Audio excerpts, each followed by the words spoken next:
السلام علیکم۔ یہ ہے the voice of be religious. انشاءاللہ آج ہم سورہ کافرون کا شان نزول بیان کرنے کی سعادت حاصل کریں گے۔ قل یا ایھا الکافرون سورہ کافرون کی پہلی آیت کے الفاظ الکافرون کو اس سورت کا نام قرار دیا گیا ہے۔ زمانۂ نزول میں حضرت عبداللہ بن مسعود، حضرت حسن بصری اور اکرمہ کہتے ہیں کہ یہ سورت مکی ہے، جبکہ حضرت عبداللہ زبیر کہتے ہیں کہ مدنی ہے، اور حضرت عبداللہ بن عباس اور قتادہ سے دو قول منقول ہوئے ہیں، ایک یہ کہ یہ مکی ہے اور دوسرا یہ کہ مدنی ہے،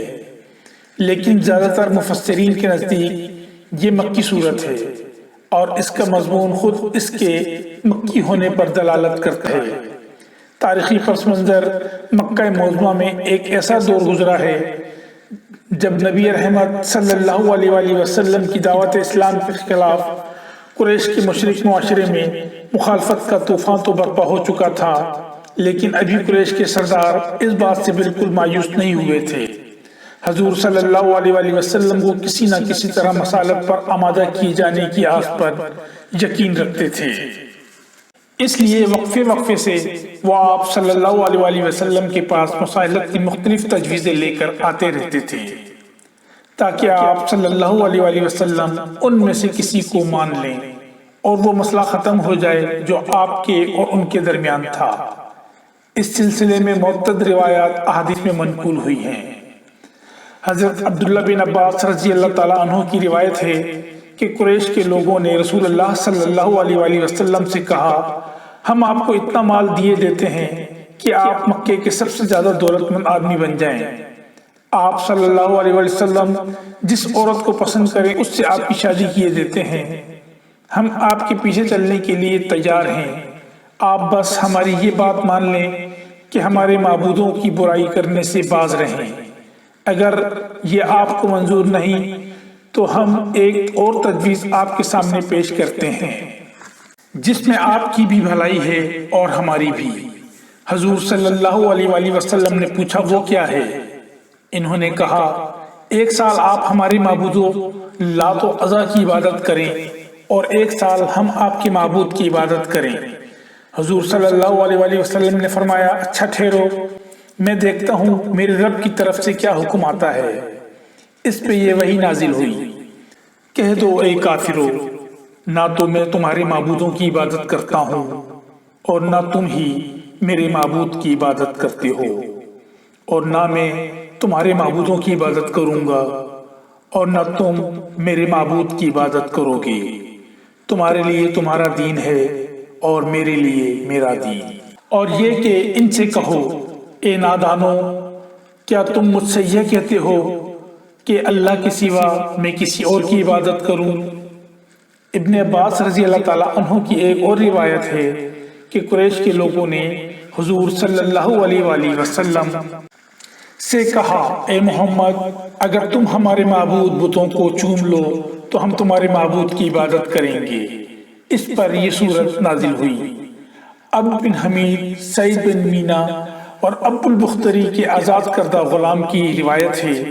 کہ ولید بن مغیرہ، عاص بن وائل، اسود بن مطلب اور امیہ بن خلف رسول اللہ صلی اللہ علیہ وآلہ وسلم سے ملے اور آپ سے کہا، اے محمد، آؤ ہم تمہارے معبود کی عبادت کرتے ہیں اور تم ہمارے معبودوں کی عبادت کرو، اور ہم اپنے سارے کاموں میں تمہیں شریک کیے لیتے ہیں۔ اگر وہ چیز جو تم لے کر آئے ہو اس سے بہتر ہوئی جو ہمارے پاس ہے تو ہم تمہارے ساتھ اس میں شریک ہوں گے اور اپنا حصہ اس سے پا لیں گے، اور اگر وہ چیز جو ہمارے پاس ہے اس سے بہتر ہوئی جو تم لائے ہو تو تم ہمارے ساتھ اس میں شریک ہوگے اور اس سے اپنا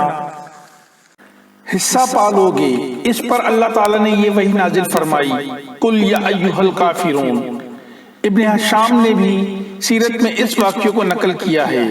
وہاب بن منبع کی روایت ہے کہ قریش کے لوگوں نے رسول اللہ صلی اللہ علیہ وآلہ وسلم سے کہا، اگر آپ پسند کریں تو ایک سال ہم آپ دین میں داخل ہو جائیں اور ایک سال آپ ہمارے دین میں داخل ہو جایا کریں۔ ان روایات سے معلوم ہوتا ہے کہ ایک مرتبہ ایک ہی مجلس میں نہیں بلکہ مختلف اوقات میں مختلف مواقع پر کفار قریش نے حضور صلی اللہ علیہ وآلہ وسلم کے سامنے اس قسم کی تجویزیں پیش کی تھیں، اور اس بات کی ضرورت تھی کہ ایک دفعہ دو ٹوک جواب دے کر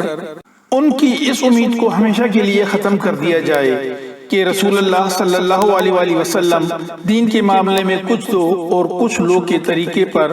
ان سے کوئی مساہلت کریں گے۔ موضوع اور مضمون اس پس منظر کو نگاہ میں رکھ کر دیکھا جائے تو معلوم ہوتا ہے کہ یہ صورت مذہبی رواداری کی تلقین کے لیے نازل نہیں ہوئی تھی جیسا کہ آج کل کے بعض لوگ خیال کرتے ہیں، بلکہ اس لیے نازل ہوئی تھی کہ کفار کے دین اور ان کی پوجا پاٹ اور ان کے معبودوں سے قطعی برات، بیزاری اور لا تعلقی کا اعلان کر دیا جائے، اور انہیں بتا دیا جائے کہ دین کفر اور دین اسلام ایک دوسرے سے بالکل الگ ہیں، ان کے باہم مل جانے کا سرے سے کوئی سوال ہی پیدا نہیں ہوتا۔ یہ بات اگرچہ ابتداً قریش کے کفار کو مخاطب کر کے ان کی تجاویز مسائلت کے جواب میں کہی گئی تھی، لیکن یہ انہی تک محدود نہیں ہے، بلکہ اسے قرآن میں درج کر کے تمام مسلمانوں کو قیامت تک کے لیے یہ تعلیم دے دی گئی ہے کہ دین کفر جہاں جس شکل میں بھی ان کو اس قول اور عمل سے برات کا اظہار کرنا چاہیے اور بلا رعایت کہہ دینا چاہیے کہ دین کے معاملے میں وہ کافر سے کسی قسم کی مسائلت نہیں کر سکتے۔ اس لیے یہ صورت اس وقت بھی پڑھی جاتی رہی جب وہ لوگ مر کھپ گئے تھے جن کی باتوں کے جواب میں اسے نازل فرمایا گیا تھا، اور وہ لوگ بھی مسلمان ہونے کے بعد اسے پڑھتے رہے جو اس کے نزول کے وقت کافر و مشرک تھے، اور ان کے گزرنے کے صدیوں بعد آج بھی مسلمان اس کو پڑھتے ہیں، کیونکہ کفر اور کافری سے بیزاری اور لا تعلقی ایمان کا دائمی تقاضا ہے۔ رسول اللہ صلی اللہ علیہ وآلہ وسلم کی نگاہ میں اس صورت کی کیا اہمیت تھی، اس کا اندازہ ذیل کی چند احادیث سے کیا جا سکتا ہے۔ حضرت عبداللہ بن عمر رضی اللہ تعالیٰ عنہ کی روایت ہے کہ میں نے بارہا حضور صلی اللہ علیہ وآلہ وسلم کو فجر کی نماز سے پہلے اور مغرب کی نماز کے بعد 2 رکعتوں میں قل یا ایھا الکافرون اور قل ھو اللہ احد پڑھتے دیکھا ہے۔ اس مضمون کی معتد روایات کچھ لفظی اختلافات کے ساتھ امام احمد ترمذی، نسائی، ابن ماجہ، ابن حبان اور ابن مردویہ نے ابن عمر رضی اللہ تعالیٰ عنہ سے نقل کی ہیں۔ حضرت خباب رضی اللہ تعالیٰ عنہ کہتے ہیں کہ نبی صلی اللہ علیہ وآلہ وسلم نے مجھ سے فرمایا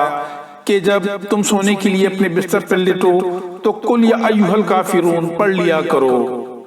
حضرت انس رضی اللہ تعالیٰ عنہ کہتے ہیں کہ رسول اللہ صلی اللہ علیہ وآلہ وسلم نے زر معاذ بن جبل سے فرمایا سوتے وقت قل یا ایھا الکافرون پڑھ لیا کرو، کیونکہ یہ شرک سے برات ہے۔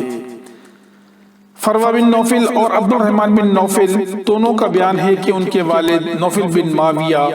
رضی اللہ تعالیٰ عنہ شجعی نے رسول اللہ صلی اللہ علیہ وآلہ وسلم سے عرض کیا کہ مجھے کوئی ایسی چیز بتا دیجئے جسے میں سوتے وقت پڑھ لیا کروں۔